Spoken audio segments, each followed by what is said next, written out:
Have you ever wondered what it takes to rise from the depths of poverty and repeated failure to become the wealthiest person in an entire continent? What kind of unyielding spirit allows a person forced to drop out of school at 12 to build not one but to multi-billion-dollar empires? This is the story of Zhong Shanshan, a man whose journey from a humble laborer to the richest man in China. In Asia is a powerful testament to the incredible force of perseverance, foresight, and the courage to walk a path entirely of one's own making. His life is not just a tale of wealth, but a profound lesson in turning adversity into the very foundation of monumental success. The story of Zhong Shanshan begins not in a boardroom, but amidst the turmoil and hardship of China's Cultural Revolution. Born in 1954 in the picturesque city of Hangzhou, his childhood was anything but idyllic. At the tender age of 12, when most children are just beginning to dream about their futures, his formal education was abruptly cut short. The societal upheaval forced him out of the classroom and into the world of manual labor to support his family. For the next decade, his reality was the rough texture of wood and the cold, hard feel of brick and mortar. He toiled as a carpenter and a mason, his hands calloused, his future uncertain.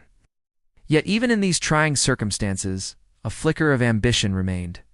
He yearned for more, for the knowledge he had been denied. Twice, he attempted the fiercely competitive National University entrance exam, and twice, he faced the sting of failure.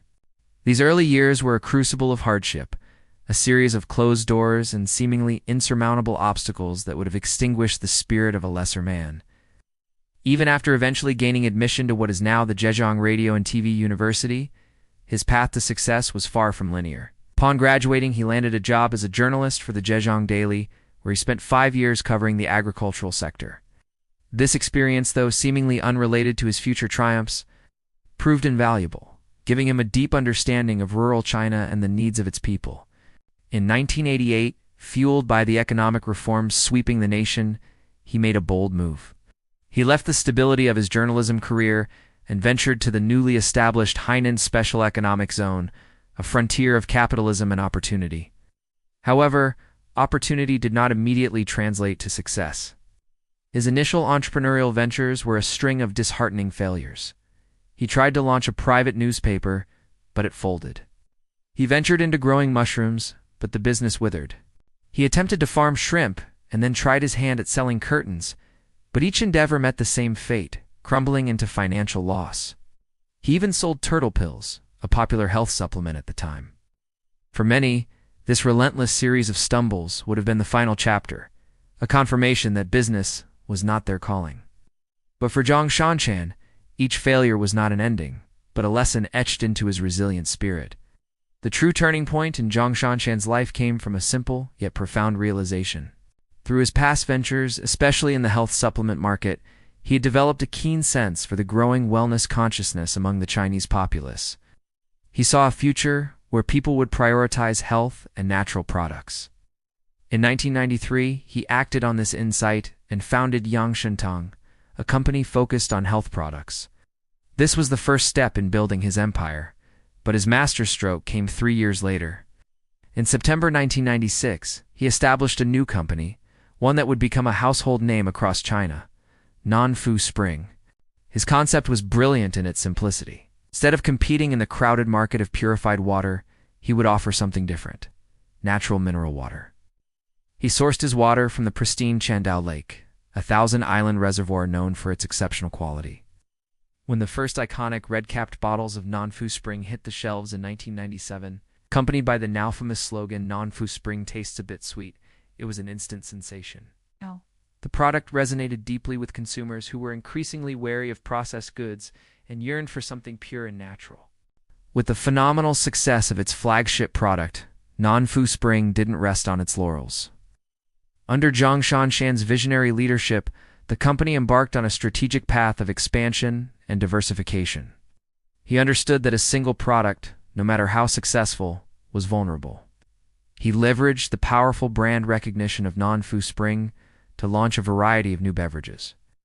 Brands like Farmer's Orchard Non-Fu Gaoyuan brought fresh-tasting juices to the market.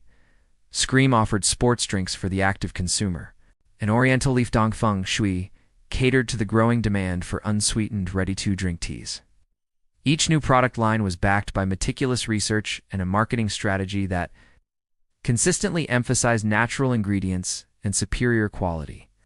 This relentless innovation propelled Nanfu Spring to become the undisputed leader in China's massive bottled water market and secured its position as one of the top producers of tea and juice beverages in the entire nation. His empire was no longer just about water. It was about quenching the thirst of a nation with a diverse portfolio of beloved brands. But Zhong Shanshan's ambition extended far beyond the beverage aisle. He never forgot his roots in the healthcare industry. In a move that showcased his remarkable ability to manage disparate yet synergistic businesses, he made a significant investment back into the world of medicine. In 2016, his holding company, Yang Tong Group, acquired a controlling stake in the pharmaceutical firm Beijing Wantai Biological Pharmacy Enterprise. This was not a passive investment. Under his guidance, the company became a key player in China's biotech scene. Its importance was magnified exponentially during the global COVID-19 pandemic. Beijing Wantai was one of the few domestic companies to successfully develop and produce both COVID-19 vaccines and rapid test kits, placing it at the forefront of the nation's fight against the virus. This strategic foray into healthcare was not just a shrewd business decision, it was a demonstration of his commitment to contributing to public well-being, a principle that had guided him since the early days of Yangshantung. Throughout his meteoric rise, Zhong Shanshan cultivated a persona that is as unique as his business strategy. The Chinese media dubbed him the Lone Wolf, a title he earned through his intensely private nature. Unlike many of his billionaire peers who revel in the limelight, Zhong shuns the public eye.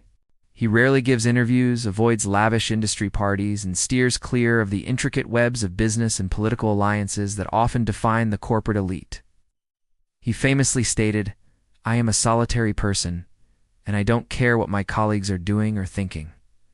This reclusive style is not a quirk. It is a core component of his philosophy. By detaching himself from external noise and social obligations, he dedicates his entire focus to what he believes truly matters: the product. He is obsessed with quality, branding, and crafting marketing narratives that connect with consumers on an emotional level. His strategies, from emphasizing the natural origins of Nanfu Spring's water to creating distinct brand identities for each product, reveal a marketing genius who understands that a powerful story and an unimpeachable reputation are far more valuable than any fleeting publicity. The culmination of this long and arduous journey arrived with astonishing force. In 2020 and 2021, the world watched as Zhong Shanshan achieved what was once unimaginable. The initial public offerings IPOs of both Nanfu Spring in Hong Kong and Beijing Wantai Biological Pharmacy in Shanghai were spectacularly successful. The soaring stock prices catapulted his net worth into the stratosphere. Overnight, the former bricklayer and failed mushroom farmer surpassed tech titans and real estate magnates to become the richest person in China, and shortly thereafter, the richest person in all of Asia. His wealth, estimated in the tens of billions of dollars, firmly places him among the wealthiest individuals on the planet. This staggering achievement is not just a measure of financial success. It is the ultimate validation of his life's work, his unconventional methods, and his unwavering belief in his own vision. The incredible journey of Zhong Shanshan, from a boy deprived of education to the king of a business empire, is more than just a rag storage's tale. It is a powerful source of inspiration, a real-world epic that proves that one's beginnings do not have to dictate one's destiny. His life is a testament to the virtues of relentless perseverance in the face of repeated failure, the critical importance of strategic foresight to see opportunities where others see none, and the quiet strength required to adapt and innovate in a constantly changing world. He teaches us that true success is not found in following the crowd, but in having the courage to walk a solitary path, guided by an unwavering commitment to quality and an authentic vision. For entrepreneurs and dreamers everywhere, Zhong Shanshan's story is a resounding affirmation that with resilience and a clear purpose, even the most formidable thorns of adversity can be transformed into a throne of triumph.